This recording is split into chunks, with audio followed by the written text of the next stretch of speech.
agenciapodcast.com.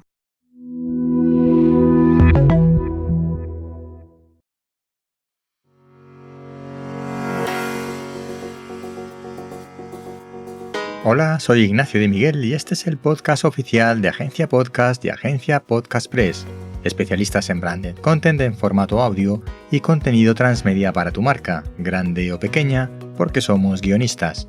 El sector del audio, marca branded content, creación transmedia y mi opinión es a que nadie me ha pedido en este podcast. En resumen, comunicación, marca y creación sonora. En el tema de hoy, diseño de ambientes sonoros.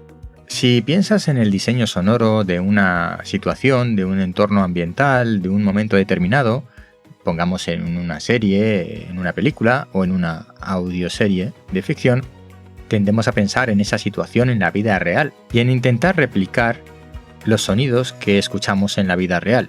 Pero en realidad no es en absoluto así.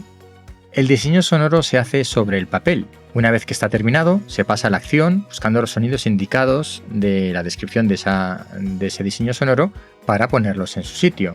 Pero no podemos reproducir los sonidos reales. ¿Por qué? Cuando paseas por el parque y quieres escuchar a los pájaros, te fijas en el sonido, en el canto de los pájaros, y eso es lo que tú estás escuchando en ese momento. Sin embargo, se oyen otras cosas, se oyen ladridos de perro al fondo, se oyen voces, se oyen niños corriendo, se oye el tráfico de los coches, pero tú te estás fijando ahora en el sonido de los pájaros.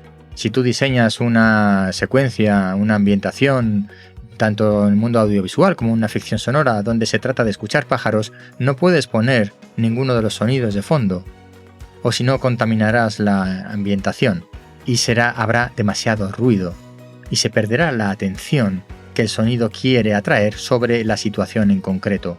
Siguiendo con el diseño sonoro, en el momento en que uno se pone a mezclar los sonidos para una determinada ambientación sonora en una ficción sonora, también interviene la creatividad para mezclar adecuadamente todos estos sonidos y conseguir el efecto que se pretende con el sonido.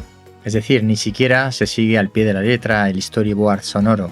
Y una de las cosas más complicadas precisamente en la fase de montaje de la postproducción de una ficción sonora es hasta dónde utilizar sonidos puros o ambientes mezclados. Es decir, si estamos en el parque, hasta dónde debo solamente poner el sonido de los pájaros si es lo que están escuchando los personajes que están en ese momento, en esa escena.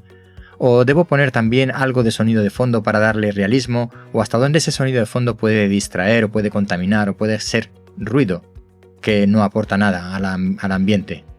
Así que las ambientaciones sonoras de las películas, series y de las audioseries de ficción no tienen por qué trasladar el sonido real puro que escucharíamos en esa situación real, sino aquel sonido, aquella parte del sonido real que es la que quiero intensificar y que corresponde y que apoya a la escena que se está representando en ese punto, en ese momento. En el sector audiovisual, pues es más fácil que el sonido contribuya a complementar y no distraiga demasiado, porque tenemos las imágenes y los diálogos que son los que tienen la fuerza de nuestra atención. Pero en una audioserie de ficción, todo es sonido. Y no podemos poner un montón de sonidos por detrás de una voz, de un diálogo, porque podemos contaminar la atención, distraer la atención sobre el diálogo. Y cuando no hay diálogo tampoco podemos poner un montón de sonidos que no se lleguen a interpretar qué son. Así que tenemos que buscar cuál es el mejor montaje para que el oyente entienda la situación y quede reforzada la situación que queremos explicar con esos sonidos, esa ambientación sonora. En una ocasión hice un experimento y es que monté un par de historias de unos pocos minutos solo con sonorizaciones sin diálogo. Yo definí unas breves historias de 2-3 minutos y después fui incorporando distintos sonidos de tal manera que se transcurrían tal como transcurría la historia que yo había escrito, pero no había ningún tipo de diálogo, y al ser solamente en formato audio, obviamente tampoco había imágenes. Lo pasé a un grupo de oyentes y les pregunté qué entendían de la historia, qué es lo que ellos habían entendido que estaba pasando en esa historia. El resultado fue que no había dos interpretaciones iguales, y tampoco eran iguales a la historia que yo había diseñado en mi cabeza, que había tratado de trasladar a través de los sonidos. Es decir, para cada persona había algunas diferencias de significado en lo que estaban escuchando, porque no había ningún contexto, en realidad. No había ninguna explicación, ninguna introducción, ninguna voz hablando, nada. Simplemente eran sonidos y cada uno los había interpretado de una manera, porque un mismo sonido se puede interpretar de muchas maneras en función del contexto. El contexto en la sonorización es muy importante. Cuando oímos una película de acción, una serie de peleas, y hay un personaje le rompe el brazo a otro, oímos cómo se rompe el brazo, porque el contexto es que está rompiendo un brazo, pero el sonido es de una col partiéndose en dos. Si estamos en la cocina y escuchamos eso, entendemos que eso es una col que se está partiendo en dos.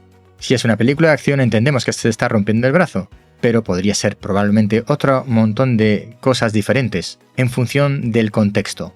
El mismo sonido, en función del contexto, varía su interpretación.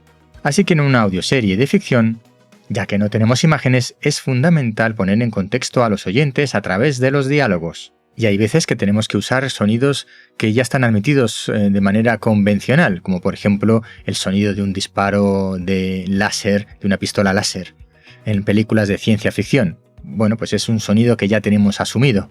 Es completamente irreal, alguien se lo inventó una primera vez y todos los demás lo siguieron. Ahora, si yo quiero reproducir el sonido de un disparo láser en una audioserie, tendré que usar ese mismo sonido muy parecido para que el oyente lo interprete correctamente. No me puedo inventar otro sonido si no lo contextualizo antes.